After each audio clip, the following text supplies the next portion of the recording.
We've had time to process it, weeks to piece together the broken logic, to make sense of the nonsensical. We'd love to say time has given us clarity, that now we finally could provide a detailed explanation to repair the hearts of Mavs fans across the country. Unfortunately, we can't. Luka Doncic is a Laker. It's beyond jersey swaps, beyond trade tweets, beyond speculation. We've seen him in purple and gold. What was once a distant fear has become an unshakable reality. There will never be a Doncic statue besides Nowitzki. It felt larger than life, almost beyond the bounds of reality. This wasn't motivated by conventional front office strategy. It couldn't have been. No team slashes their own title window in half through logical deduction. No GM willingly betrays a fan base through meticulously collected data. There had to be something else. A wild card in play. Some sort of albatross that warped what should have been a simple equation, one that led the bustling metropolis of Dallas to wave goodbye to its Slovenian son, sending him to Los Angeles of all places.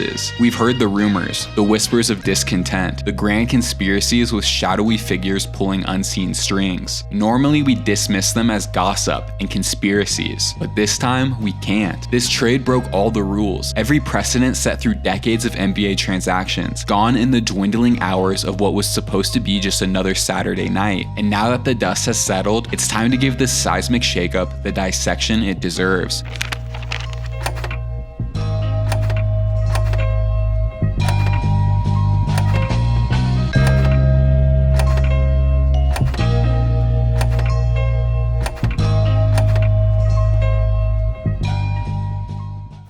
I've been a Mavs fan my whole entire life since I've been a baby. This is the worst moment in the history of my life. This is ridiculous. General managers loom in the background of every trade, the ambiguous personalities making the calls and finalizing the deals, reforming the rosters of contenders and rebuilders alike. When they build dynasties, we commend them. When they descend to the basement, we mock them. And when they do this, we have to investigate them. It didn't take the public long to pick up on the connections between Rob Pelinka and Nico Harrison. These negotiations weren't hashed out on phone calls between two rival executives. They were done within conversations between longtime business allies, a former agent and a former Nike exec, two men who built their careers not through basketball strategy, but through commercial relationships. And the first connection they ever made, Kobe Bryant. Pelinka was Kobe's longtime agent. Harrison was his go-to Nike guy, a brand representative so trusted, he became one of Bryant's closest off-court confidants. The two worked together for years, carving out their own professional lanes as a result of their collaborative efforts to build the Black Mamba. They weren't two strangers united by a shared profession of basketball team construction. They were longtime colleagues and friends with over a decade of trust between them. With this added context, their friendly coffee meeting looks a little more nefarious, and Nico Harrison's insistence on sending one of the greatest players in Mavericks history to their Western Conference foe starts to piece itself together. But of course, it couldn't have been a personal favor. No friendship is close enough to sacrifice a generational young talent for someone 6 years older than him. Something else had to compound it. Maybe personal dynamics made the Lakers the only choice for Nico Harrison and the Mavs, but still, why even trade Luka Doncic in the first place? And this place, American Airlines, the Mavericks, this was my safe place. And now I have nothing. We all remember the early season talking points and the one word they revolved around: ratings. Everywhere you looked, there were numbers plummeting, falling to the depths we hadn't seen in 10 years. Commentators shouted that the league was dying. Talking heads dissected the issues, and analysts proposed solutions. The otherwise booming business of professional basketball had an issue on its hands, and maybe they went to work concocting a solution of their own. One thing's undeniable: this trade hijacked the news cycle. The week before the Super Bowl, the biggest event in American sports, everyone with even a passing interest in basketball was talking about the Luka trade. It set social media on fire, dominated talk shows. Sure, the ratings problem was probably a little bit overblown to begin with. On the heels of an 11-year, $76 billion media rights deal, the suits at the top probably weren't too worried about early season rating fluctuations, but it's just all too convenient. Luka wasn't dealt to your run-of-the-mill franchise, and he wasn't shopped for the best deal. There was no sweepstakes or bidding wars, only a hand-wrapped gift delivered to the City of Angels when they seemed to be on their cusp of despair. LA was headed for one long night as LeBron approached retirement and Anthony Davis aged out of his prime, and then the Mavericks organization played the part of the Good Samaritan and betrayed their own fan base in the process. There's another part here that just doesn't add up. Why intentionally maim your supporters? NBA teams have pulled plenty of questionable moves in the pursuit of profit, but outright betrayal, turning on the very fans who fill their arenas, that's unheard of. they could win every game the rest of the season and win the championship, and it wouldn't really matter because all of the emotional value and in that journey just got sucked away.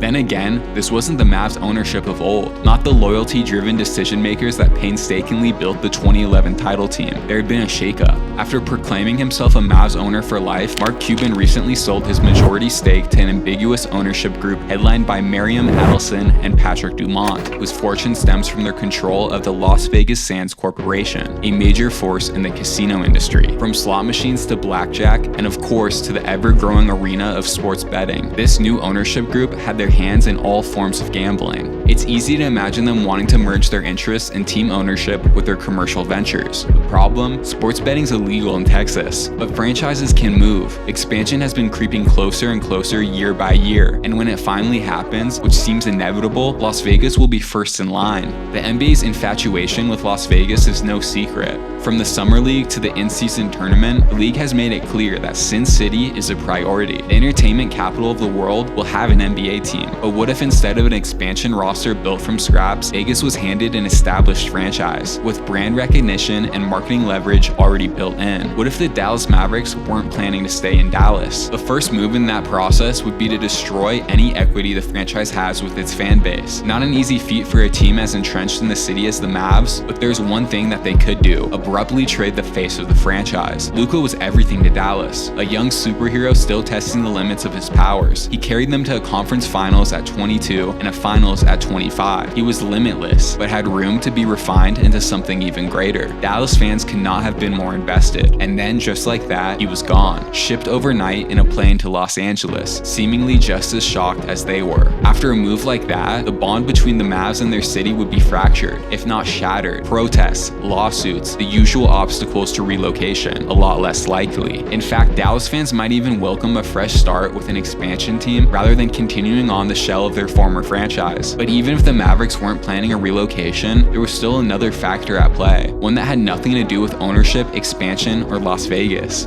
Maybe it's time to look over the books. We love you, Luka. My kids were supposed to watch you. My kids, this was supposed to be their childhood, Luka. We love you, Luka. Please come back to us.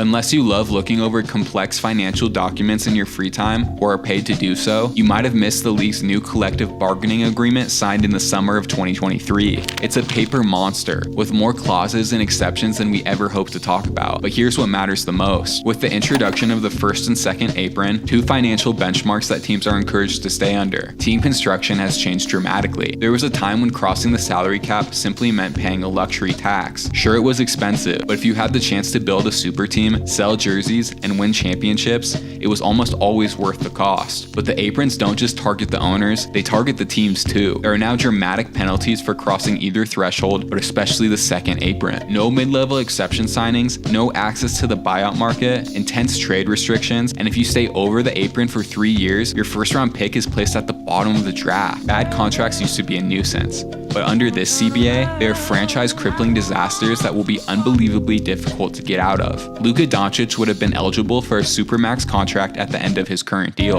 On the surface, it's a no-brainer. He's one of the 5 best players in this league, and he's only 25 years old. Give the generational talent his money and build around him. But if you have true conditioning and potential injury concerns, the waters start to look a little murky. Look no further than the Philadelphia 76ers, whose salary cap has been clogged by massive contracts tied to injury-prone stars. In today's NBA, the absolute worst thing you could do is have an exorbitantly expensive player who isn't available. It doesn't just hurt you in the present, it kills your future, locking you into a treadmill of mediocrity. Maybe the Mavs felt like they were getting ahead of an inevitable decline. Maybe they saw an opportunity to offload what they feared would become a burden. Sure, in our eyes, Luka is a generational talent that still hasn't hit his peak, but maybe they thought he was a legitimate injury risk, a superstar in a body not equipped for a lengthy career. So was it that? Was it a front office playing it safe, terrified of tying themselves to a long-term deal that they might one day regret? A favor between old friends?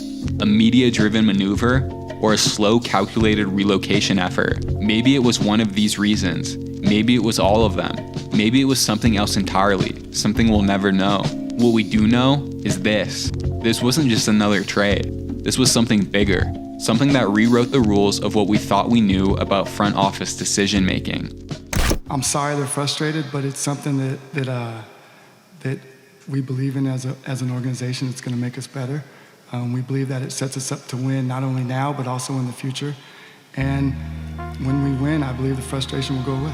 Right now, we're doing our best to fill in a 1,000-piece puzzle with only 400 pieces. There is some degree of clarity to be gained, but there are still gaping holes in the picture. Why not shop Luka if you're intent on trading him? Did Rob Pelinka take advantage of a friendship? Is Nico Harrison trying to pull the wool over the eyes of a longtime colleague? Did the new financial constraints break the league? But beyond all the relationships at play and the complex rules in effect, what about the fans? There's something special about an icon wearing one jersey, and out of all the teams in the National Basketball Association, the Dallas Mavericks should know that. The kids that grew up wearing 77 jerseys should have felt the opportunity to watch Luka go through his individual journey of trial and tribulations, to fail and adjust, to fall and to grow, to chase greatness, and to take all the punches that come along with it. It's more than basketball. It's about impact, about role models and heroes, about why fans everywhere invest their valuable time in these uber-talented people they'll likely never meet. It's about the quiet spirit of sports that whispers beneath the surface, and then exclaims in the moments of great accomplishment earned through relentless effort. We get caught up in the rings and banners, but on their own, they're just empty husks of metal. The stories are what elevate them, the reason the light shines off them and breaks into a prism of instrumental memories and hidden moments. This trade robbed the Dallas faithful of a budding classic before it even reached the halfway point. Loyalty fades away was once a calling card, a brief and powerful aphorism etched into a statue, immortalizing the one-of-a-kind legacy they built with dirt, a legacy that seemed primed to carry on. Now it will stand out like a sore thumb, an ironic joke reminding the fans that they gave their time and attention to a franchise they once held dear, that Luka Doncic is now a Laker, and he didn't have to be. There isn't much left to say. We're sorry, Mavs fans. You deserve better.